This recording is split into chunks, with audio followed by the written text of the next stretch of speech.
Hello and welcome to Simplifying GS and CSAT for UPSC. So we are solving the 2016 CSAT paper, and I told you to solve the comprehensions by yourself and check from answer key 1 to 20 questions. The questions which are important I am discussing from 1 to 20 we have discussed in the first part. So 20 तक हो गया था. Now we have to start from 21.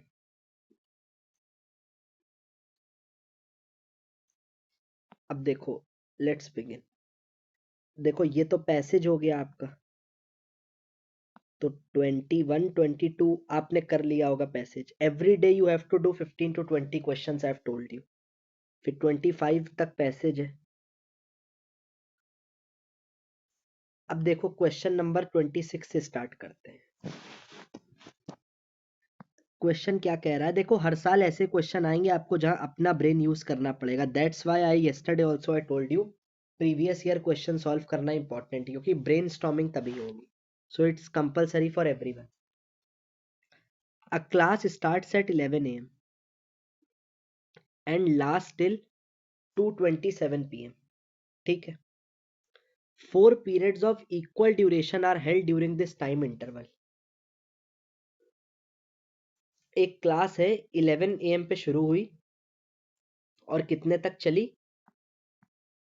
2:27 PM तक, दोपहर के 2:27 PM तक, सुबह 11 बजे से 2:27 तक. उसमें से 4 पीरियड हुए इक्वल ड्यूरेशन के, 1 2 3 4. ठीक. A rest of 5 minutes is given to the students. After every period a rest of 5 minutes is given. Her period, जैसे पहला पीरियड ये हुआ, ये खत्म, तो अब 5 मिनट का एक ब्रेक. फिर सेकंड पीरियड खत्म, तो फिर एक 5 मिनट का ब्रेक. फिर थर्ड पीरियड खत्म, थर्ड पीरियड खत्म, तो 5 मिनट का एक ब्रेक. ऐसे 4 पीरियड हुए. तो हर पीरियड की ड्यूरेशन पूछिए, exact duration of each period is. अब देखो इसमें क्या होगा, इस क्वेश्चन को कैसे करेंगे, देखो यहां पे समझते हैं. अब पहले तो देखो, एक चीज देखो यहां पर आप नोटिस करो, 11 से लेके 2:27 तक, इसको मिनट्स में कन्वर्ट करो, कितने हुए, कितने मिनट्स हैं ये. तो 11 से 12 तक कितने, 60 मिनट्स. 12 से 1 तक फिर 60 मिनट्स. 1 से 2 तक फिर 60 मिनट्स. तो 3 घंटे तो हो गए 11 से लेके 2 तक. 11 to 2 तक कितने कितने आवर्स हो गए, 11 12 1 2. तो 3 घंटे में कितने मिनट्स हो गए, 180 मिनट, 60 60 60. अब हमारे पास 2 बजे से 2:27 तक कितने मिनट्स होंगे, 27 मिनट्स. तो इस 180 में 27 ऐड कर दो, तो ये कितना हुआ, 207 मिनट्स. तो ये हुआ हमारे पास, कितना हुआ, 207, 207 मिनट.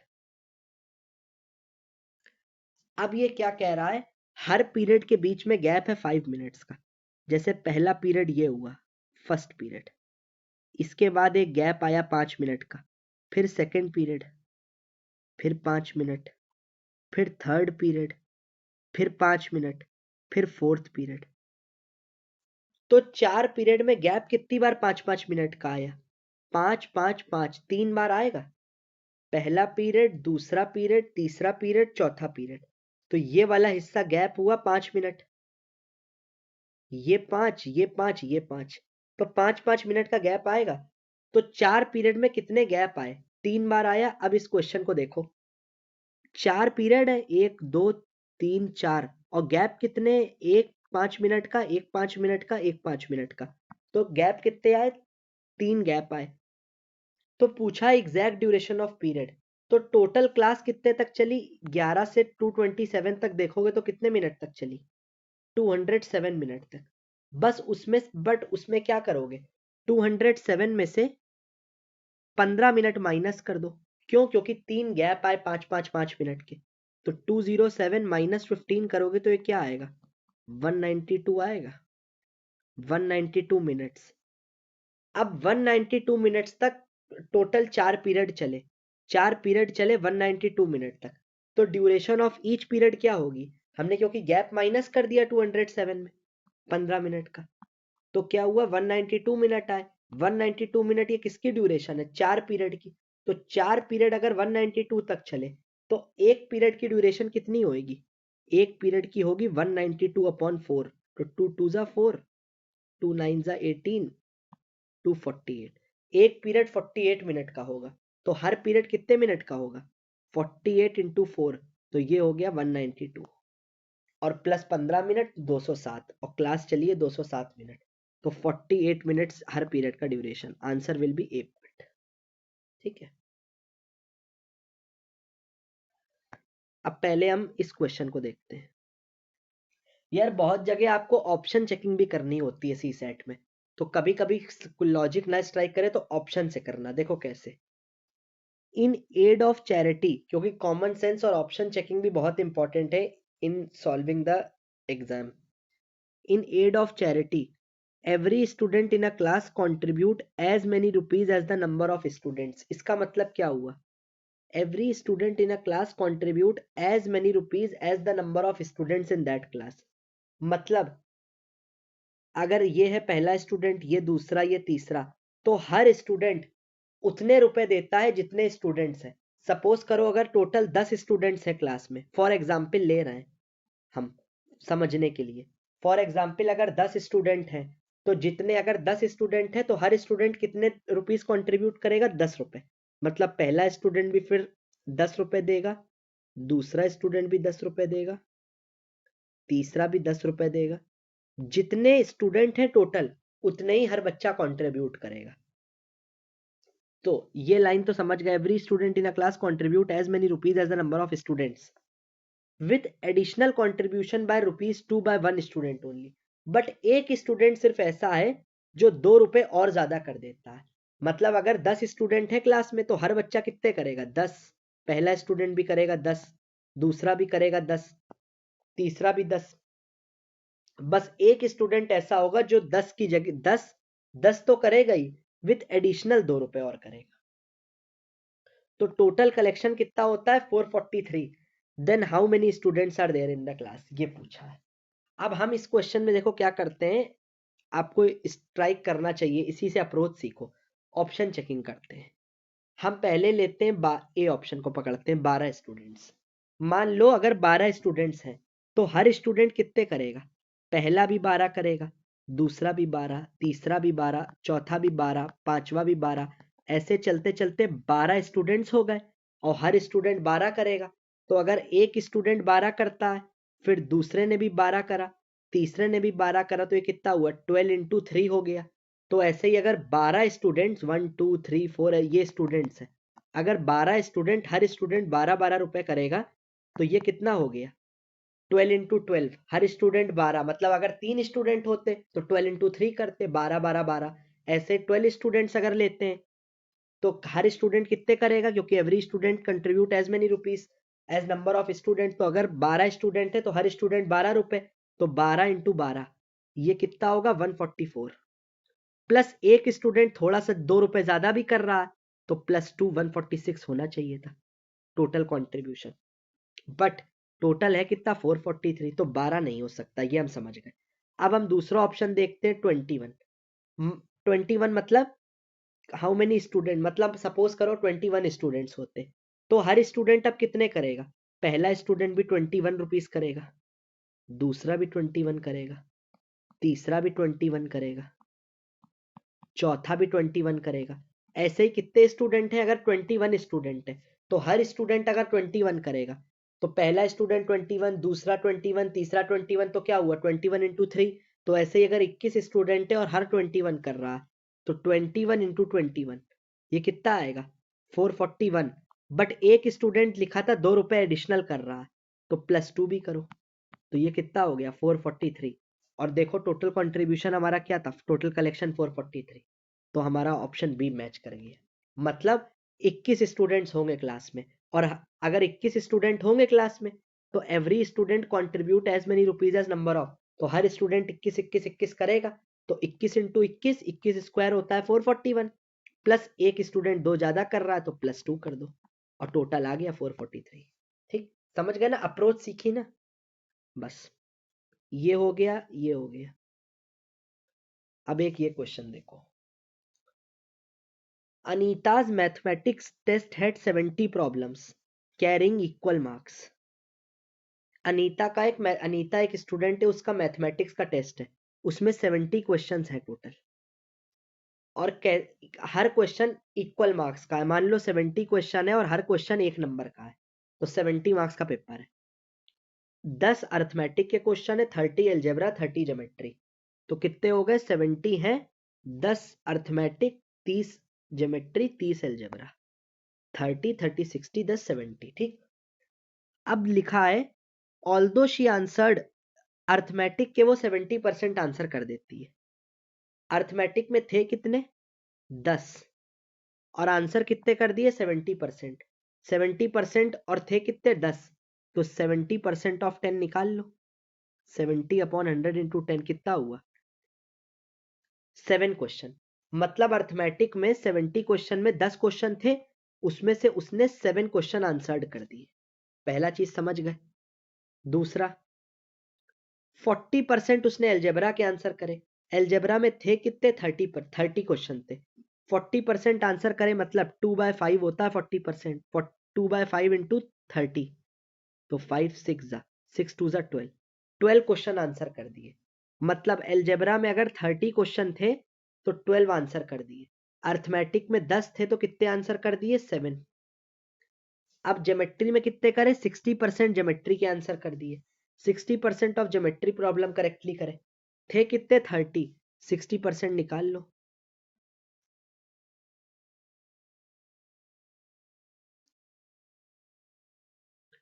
एटीन, मतलब ज्योमेट्री में 30 क्वेश्चन में 18 आंसर करे। एल्जेब्रा में कितने करे थे? 30 में 12 करे थे, और अर्थमेटिक में 10 में कितने करे थे? 7 करे थे। तो ये आंसर उसने टोटल कितने करेक्ट कर दिए? 7 + 12 + 18। ये समझ गए? इसको यहां लिख लेते हैं। अगर 70 क्वेश्चन थे, 10 अर्थमेटिक के थे, 30 एल्जेब्रा के थे, 30 ज्योमेट्री के थे, इसमें से आंसर कितने करे? इसके 7 करे, इसके 40% मतलब 12 करे, ज्योमेट्री में 60% करे मतलब 18 करे। तो टोटल आंसर कितने करे? टीए से लिख रहे हैं टोटल आंसर। 12 + 18 सबको ऐड कर दो, 30 + 7 37 कर दिए। कितने में करे? 37। 37 करे कितने में? 70 में। यहां तक समझ गए? अब ये क्या कह रहा है? She did not pass the test because she got less than 60% marks. 37 अगर 70 में करे तो ये कितना होता है? 70 का निकाल लो, 70 इंटू 100 करो, कितना परसेंट हुआ ये? 370/7 करो, तो 370/7 अगर करोगे तो कितना आएगा? अगर आप इसको सॉल्व करते हो,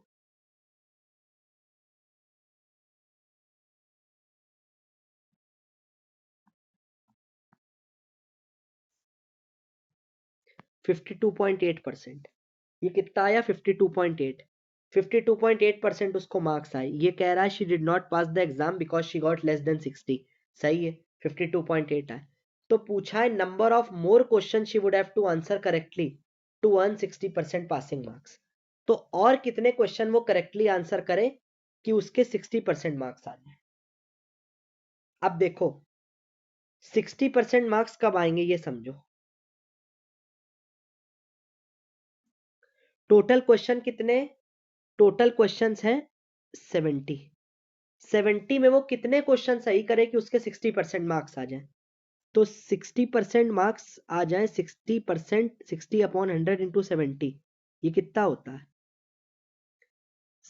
42। तो उसको कितने सही करने चाहिए? She should answer 42 questions correctly. 42 correct करेगी तो उसके कितने आएंगे? 60% मार्क्स आ जाए, क्योंकि देखो हमें 60, the number of more question she would have to answer to earn 60%, but उसके अभी करेक्ट कितने हुए? 37। देखो कैसे। तो और होने कितने चाहिए 42, तो कितने एक्स्ट्रा चाहिए 5, तो 5 क्वेश्चन और आंसर करें तब 42 होंगे। तो नंबर ऑफ मोर क्वेश्चन कितने करें 42, मतलब 42 माइनस 37, 5 और कर दे तो 42 60% हो जाएंगे, क्योंकि 42 हो गए तो 42 अपॉन 70 इंटू 100 कर लो, ये कितना होगा 60% आ रहा है। ऑप्शन चेकिंग से भी कर सकते हो, वैसे डायरेक्ट कर लो, ठीक। तो आंसर होगा 5। अब हमारा ये हो गया, ये हो गया, ये हो गया। अब हम एक और क्वेश्चन देखते हैं। जस्ट अ सेकेंड यार।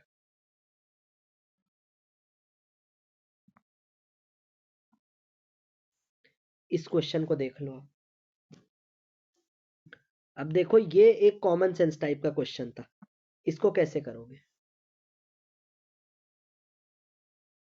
Let me clear this. यार इसके आप लोग नोट्स मांगते हो ना इन ग्रुप, तो नोट्स मत लो इसके, क्योंकि इसमें तो आप देख रहे हो कोई नोट्स है ही नहीं, I am just solving the paper. तो आप वीडियो सोल्यूशन के थ्रू ही इस क्वेश्चन का लाइव सॉल्व करो या खुद से सॉल्व कर लो या वीडियो के थ्रू देख लो, क्योंकि इसमें क्या नोट्स देंगे। Everything you can see it is rough work only. I am also solving live with you. अब ये क्वेश्चन पढ़ो। 30 ग्राम of sugar was mixed in 180 ml water. 30 gram sugar mix करी कितने ml में 180 ml में। पहला case. In vessel a vessel में क्या किया 30 ग्राम शुगर डाली 180 लीटर पानी में। फिर वेसल बी में क्या किया 40 gram of sugar was mixed in 280 ml of vessel B, तो 40 डाली 280 ml वाटर में। फिर 20 gram of sugar was mixed in 100 ml of water, 20 in 100 ml इन वेसल सी। तो पूछा है solution in vessel B. A B C 3 vessel में डाला, तो जो वेसल बी में सोल्यूशन है it is sweeter than C, sweeter than A, less sweet than सी या एज स्वीट एज सी। अब देखो इनको कैसे करोगे। यार ये पूछ रहा है जो सोल्यूशन इन वेसल बी है वो ए से स्वीटर होगा या सी से स्वीटर होगा या दोनों से कम होगा, ये पूछ रहा है। अब स्वीट का मतलब कैसे चेक करोगे, कॉमन सेंस देखो। जिसमें शुगर की मात्रा सबसे ज्यादा आ जाए, मतलब शुगर और वाटर का रेशियो में जो रेशियो सबसे ज्यादा आ जाए, जिसमें जितनी ज्यादा शुगर वो उतना ज्यादा स्वीट। अब देखो वेसल ए में निकालते हैं। वेसल ए में पढ़ो कितनी शुगर है 30 और वाटर है 180। इसको हम सेपरेटली यहां कर ले रहे हैं। 30 और 180 ml पानी, तो ये कितना आया 1/6 ग्राम पर ml। 1 ग्राम शुगर 6 ml पानी में, ठीक। इसको अगर 1/6 को कैलकुलेट करोगे तो ये फ्रैक्शन में क्या आएगा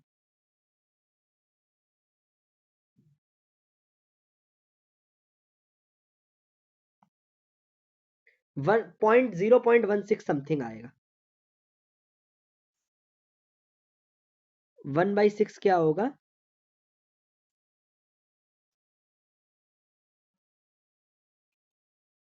0.16 समथिंग। तो इसको हम ऐसे लिख लें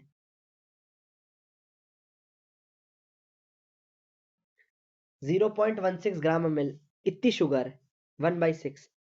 अब वेसल बी चेक करो 40 gram of sugar was mixed in 280 ml of water in vessel B. ये ए के लिए निकाला था, अब बी के लिए निकालना है। 40 ग्राम शुगर 280 ml वाटर में, ये आया 1/7। 1/7 अप्रॉक्स कितना होता है 0.7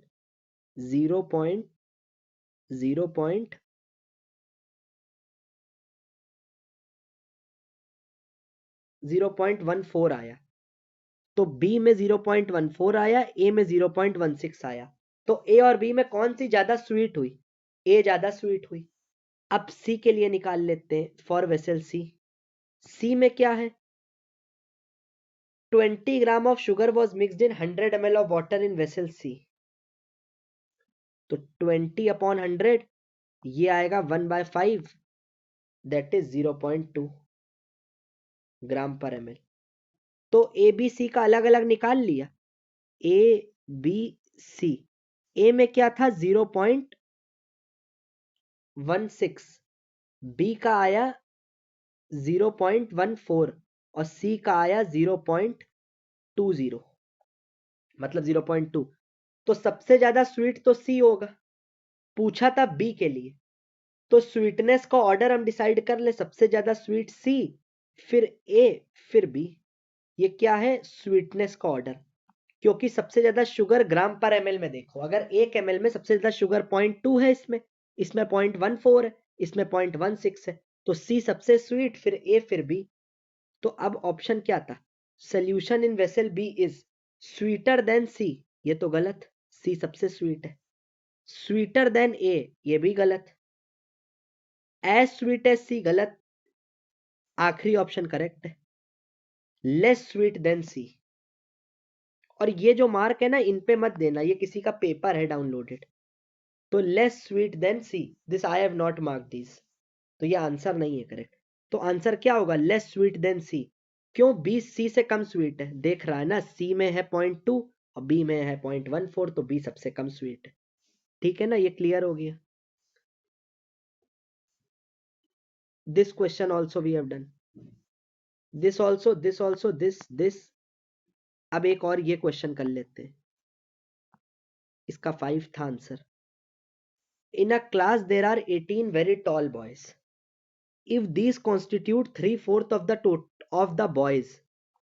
अब इसको देखो क्वेश्चन को, कॉमन बेसिक कैलकुलेशन का है। 18 टॉल बॉयज है, तो टॉल बॉयज कितने हैं, टॉल बॉयज आर 18 और these constitute 3/4 of the boys, तो मतलब 3/4 ऑफ बॉयज जितने भी होंगे, मान लो बॉयज है total B, is equal to 18। Tall boys कितने, 3/4 ऑफ द बॉयज, पहली इक्वेशन यही तो बनी फर्स्ट।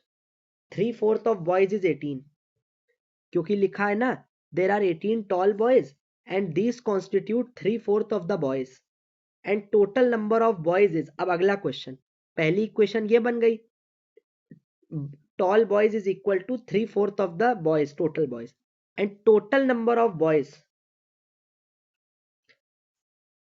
3/4 ऑफ बॉयज, बॉयज को हमने बी मान लिया था। अब टोटल नंबर ऑफ बॉयज जो होंगे, मतलब बी जो होगा, and the total number of boys is, मतलब boys is 2/3 of the total number of student, 2/3 और टोटल नंबर स्टूडेंट्स मान लो एस। तो सेकेंड इक्वेशन क्या बनी, B is equal to 2/3 of total number of students S. अब यहां से बी निकाल लो पहले, तो बी क्या आएगा,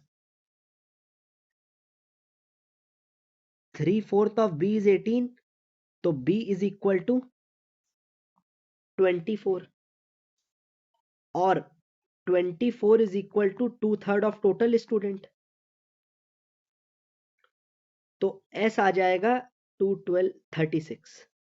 तो हमारे पास टोटल स्टूडेंट आ गए 36, बॉयज आ गए 24 और टॉल बॉयज उसमें से कितने, 18। अब हमसे पूछा क्या है, what is total number of girls in the class. तो गर्ल्स क्या होंगी, टोटल स्टूडेंट्स में से टोटल बॉयज माइनस कर दो, टोटल स्टूडेंट है 36 माइनस बॉयज कर दो, तो 36 minus 24 is equal to girls, girls आ जाएंगे 12, तो आंसर हो जाएगा 12। ठीक है, तो ये क्वेश्चन हो गया बी पार्ट। अब एक और क्वेश्चन देख लेते हैं। यार ये जो 32 33 30 ये वाला जो पैसेज है, इसकी जगह आई एम डिस्कसिंग हेयर, ये कर ले रहे हैं पहले। एक ये इजी क्वेश्चन है, इसको कर लेते हैं। In this video I will make discuss only 21 to 30, ठीक है। तो 21 to 31, 31 तक मतलब 20 तक कर देख लिया था, फिर 31 तक के क्वेश्चन, ये क्वेश्चन बस अभी छोड़ दिया है। इस पेज में एक ये क्वेश्चन छोड़ा है। अब कल हमने 2 क्वेश्चन छोड़े थे, पहले उनको डिस्कस कर लेते हैं। देखो कौन सा क्वेश्चन हमने छोड़ा था? एक ये और एक ये। अब ये क्वेश्चन देखो, it's a good question. A, B, C, D and E, 5 people are seated about a round table. Each chair is spaced equidistant from adjacent chair. 5 लोग बैठे एक राउंड टेबल में। जैसे राउंड टेबल में 5 लोग हैं तो मतलब 1 2 3 4 5 लोग बैठे हैं। अब every chair is space is equidistant from adjacent chair. पहला कह रहा है C is seated next to A, तो हम केस बनाते हैं इसमें। इसको रब कर ले रहे हैं पूरा। देखो, एक कॉम्बिनेशन ये बना लिया। सीटिंग अरेंजमेंट के क्वेश्चन में हमेशा 2 पॉसिबिलिटी लेके चला कर। अब 5 लोग को बैठाना है तो 3 ऐसे बैठा लिया। ठीक, ये हो गया। अब देखो पहला क्या कह रहा है, C is seated next to A, तो A को कहीं बैठा लेते हैं। मान लो A यहां बैठ गया। C is seated next, तो C या तो लेफ्ट में बैठेगा A के या राइट में। तो या तो इधर एक बार बैठा लिया। 2 कॉम्बिनेशन लेट्स मेक। देखो जस्ट अ सेकेंड, एक कॉम्बिनेशन ये है, एक कॉम्बिनेशन ये ले लेते हैं। एक बार ए को यहां बैठा ला तो एक बार ए यहां बैठा तो सी इसके बगल में। एक बार ए यहां बैठा तो सी इधर भी तो बैठ सकता है, क्योंकि सी ए के नेक्स्ट है तो अगल बगल दोनों साइड, या तो लेफ्ट में ए के बैठे या राइट में। पहली कंडीशन देख ली। अब दूसरा, A is seated 2 seats from D. A और डी के बीच में 2 सीट का गैप है। तो 2 का गैप क्या हो सकता है? अगर इधर से चलते हैं, इधर साइड क्लॉकवाइज, तो एक गैप ये, दूसरा गैप ये, तीसरा डी इधर बैठ सकता है। एक गैप ये, दूसरा ये, इधर डी बैठ गया। समझ गए ना? 2 का गैप ले लिया। अब एक पॉसिबिलिटी ये बनेगी, अगर इधर से राइट में देखो तो एक गैप, 2 गैप, डी इधर बैठ सकता है, क्योंकि ए इज सीटेड, क्या लिखा है, A is seated 2 seats from D. D और ए के बीच 2 सीट्स का गैप है, इसका मतलब 1 2 इधर पे। 2 पॉसिबिलिटी बन गई। अब तीसरा देखो, B is not seated next to A। अब ये कह रहा है B A के बगल में नहीं है। इस लाइन को पढ़ना, B is not seated next to A। ठीक है, तो अब देखो, मतलब B इधर नहीं हो सकता, तो B इधर ही होगा, क्योंकि A के इधर तो नहीं होगा, और इधर भी नहीं हो सकता B, जहां पे क्रॉस लगाया इधर नहीं हो सकता। तो B इसमें किधर होगा? इधर नहीं होगा, तो B इधर ही हो सकता है। ये देख लिया। अब A B C D, तो E बचा, E को इधर बैठाल दिया, और इस केस में E को इधर बैठाल दिया। अब समझ गए ना? पांचों बन गए, A B C D E, इसमें भी बन गए, इसमें भी पांचों बन गए। अब देखो, अब करते हैं on the basis of the above information, जो ये दी थी हमने पॉसिबिलिटी बना ली। Which of the following must be true. पहला कह रहा है मस्ट बी ट्रू, कह रहा है हमेशा ट्रू करेगा, मतलब किसी में भी गलत तो गलत। D is seated next to B, इसमें तो D और B साथ है, इसमें सही है पहली चीज, इसमें भी साथ है, तो पहला स्टेटमेंट सही है। दूसरा, E is seated next to A, E इसमें भी A के साथ है, इसमें भी E और A साथ है, तो दोनों सही। सेकंड भी सही, पहला भी सही। D and C are separated by 2 seats. Third पढ़ो, D and C are separated by 2 seats. इसमें देखो 1 2 3, हाँ 2 का गैप है, D के बाद E और A है, फिर C है, 2 का गैप। इसमें देखो D है ये, जहां पे आई एम सर्किलिंग, और C कहाँ है? इधर। कितने का गैप है? सिर्फ B, एक ही गैप तो है, तो इसमें गलत हो गया, इसमें सही है तो गलत है। तो थर्ड स्टेटमेंट को क्या लेंगे? रॉन्ग। सेकेंड सही, फर्स्ट सही, तो आंसर क्या होगा? B part, 1 and 2 only. Select the correct 1 and 2। समझ गए ना? ये क्वेश्चन हमारा छूटा था, एक हमारा ये क्वेश्चन छूटा है। ये एक टॉपिक होता है, आई am not teaching you reasoning, तो दैट्स वाई।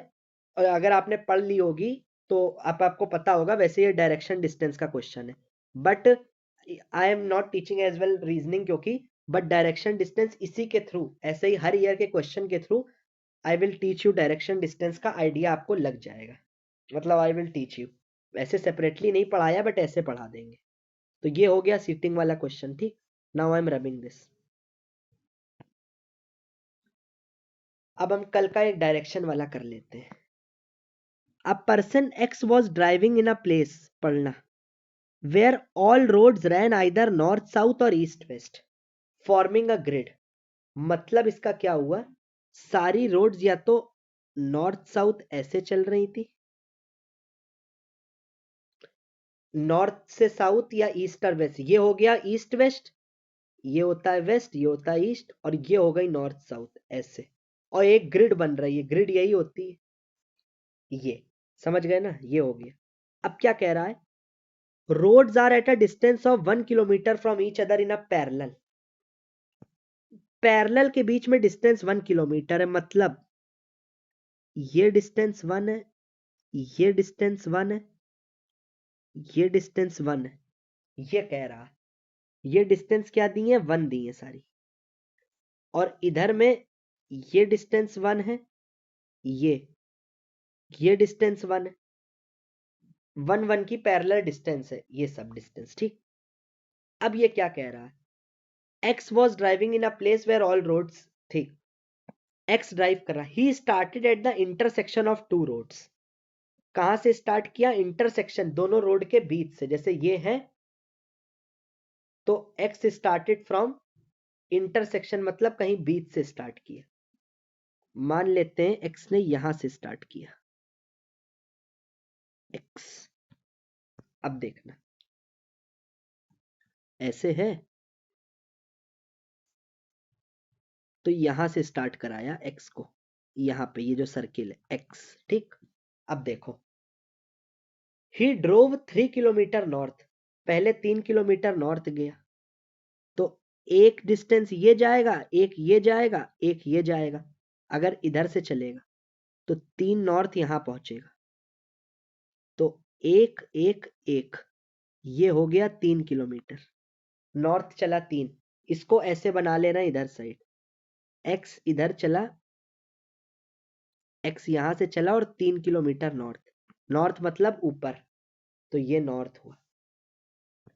अब 3 किलोमीटर वेस्ट चला, फिर 4 किलोमीटर साउथ, तो नॉर्थ से वेस्ट इधर होता है, इधर वेस्ट होता है, इधर ईस्ट, तो अब 3 किलोमीटर वेस्ट चला, तो पहले इस डायग्राम में देख लो, यहां तक पहुंच गया था, अब एक एक और फिर एक, तो वेस्ट यहां तक पहुंच जाएगा, इसको अगर रब कर दें तो एक एक और एक, तो वेस्ट, यहां पर अब एक्स आ गया, और अगर इधर देखें तो इधर से ये 3 किलोमीटर, पहले 3 नॉर्थ चल लिया, इधर भी कर देते हैं एक बार और, 3 नॉर्थ ये चल गया, फिर 3 वेस्ट चल गया, ये समझ गए। अब देखो, अब क्या कह रहा है, 4 किलोमीटर साउथ चलेगा, तो यार साउथ चलेगा तो मतलब नीचे होगा, बट 3 तो यहां तक हो जाएगा, यहां तक तो 3 ही 3 होगा, ये रेक्टेंगल देखो इधर और इधर, बट 4 है तो एक ज्यादा, 3 और 1 4, 3 से तो ज्यादा होगा ना कुछ, तो 4 हो गया। अब इधर देखो तो यहां तक 3 हुआ, यहां तक 3 हुआ, बट एक ज्यादा, तो यहां पहुंच गया एक, 4, टोटल 4 चल गया। इसको एक बार बना देते हैं फिर से, पहले चला 3, फिर चला 3, फिर चला 4, तो ये तो 3 और ये एक, टोटल 4। अब x यहां पर आ गया, x,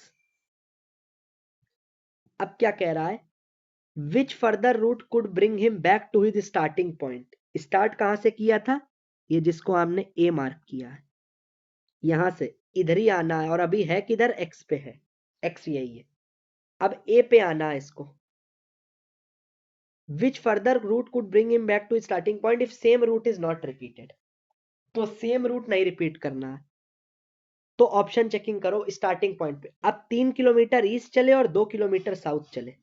यार देखो, अगर इधर देखो, अगर अब यहाँ पे है, बी पे है, अगर 3 ईस्ट चलेगा तो 3 ये, 3 तो ये हो जाएगा क्योंकि ये भी 3 है, तो ये 3, बट साउथ 3 पहले ईस्ट चला गया, बट 2 साउथ चलेगा अगर, तो ये 2 नीचे नहीं हो जाएगा, तो स्टार्टिंग में तो आया नहीं, तो ये ऑप्शन गलत, ये गलत।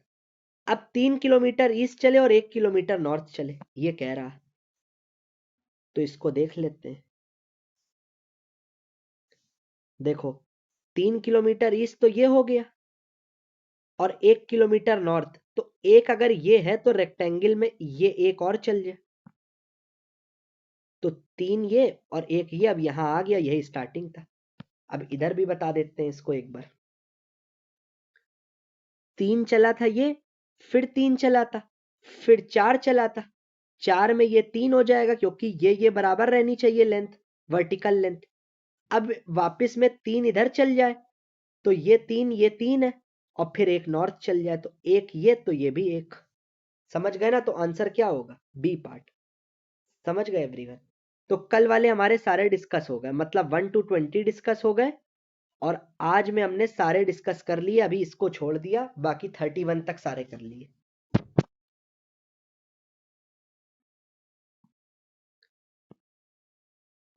एक क्वेश्चन और देख लो, अब 33 देख लो। The monthly average salary paid to all the employees of a company was 5,000। Monthly average salary paid to all, हर एम्प्लॉय को एवरेज सैलरी 5,000 मिलती है, मतलब चाहे वो मैन हो चाहे वुमेन हो, या मेल हो या फीमेल हो, सबको 5,000। But the monthly average salary paid to male and female employee was 5200। हर एम्प्लॉय की मंथली एवरेज सैलरी निकाली गई तो 5,000 है, but monthly average salary male को मिली 5200 एंड फीमेल को मिली 4200। तो पूछा है then the percentage of male employees employed in the company, कितने मेल एम्प्लॉयड। अब देखो ये बहुत कॉमन सेंस का क्वेश्चन है।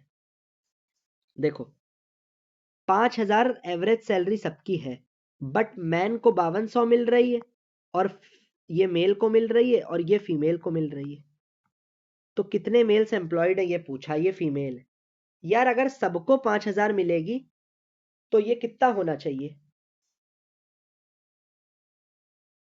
5,000 इंटू एम प्लस एफ लिख सकते हैं इसको, equal to 5,200 M, 5,200 into M plus 4,200 into female.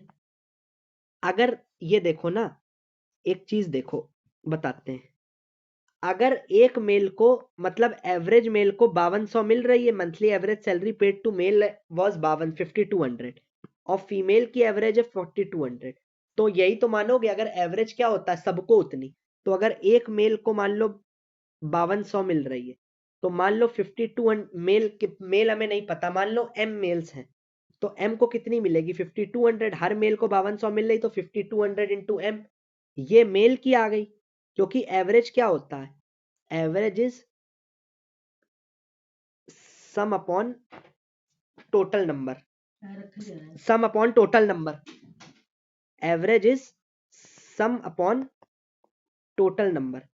तो अगर एवरेज है 5200 और टोटल मेल्स मान लो है एम, तो सम क्या होगा? 5200 इंटू एम, यही कर रहे हैं एवरेज का कंसेप्ट। एवरेज होता क्या है? Sum of quantity S upon total number.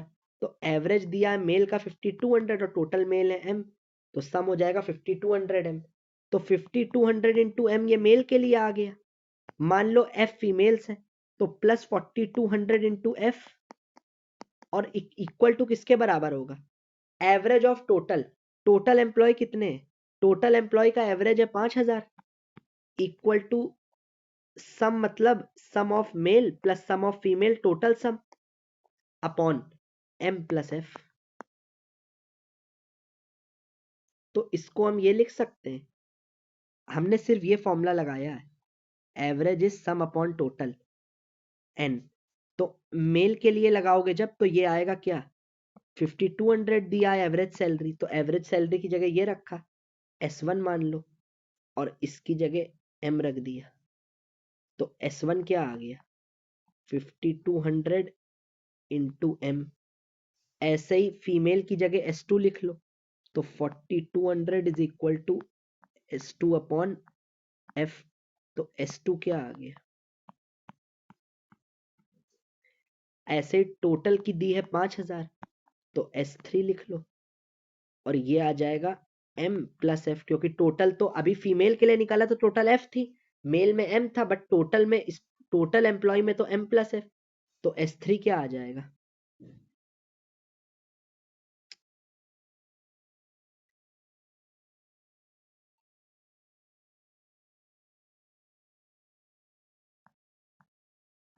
अब सबको इक्वेट कर दो। S3 इज इक्वल टू क्या होगा, S1 प्लस S2 होगा, तो जब इक्वेट करोगे तो ये क्या आएगा,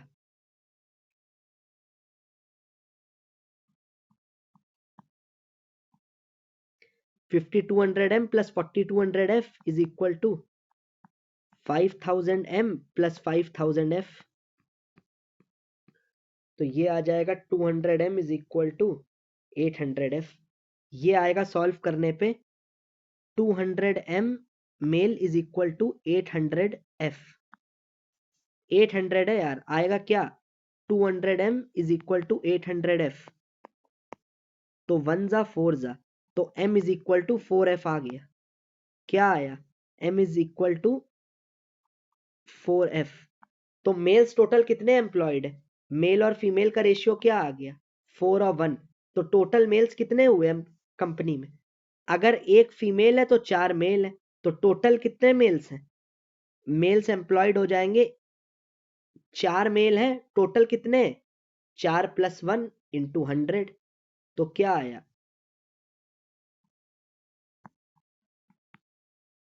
80%।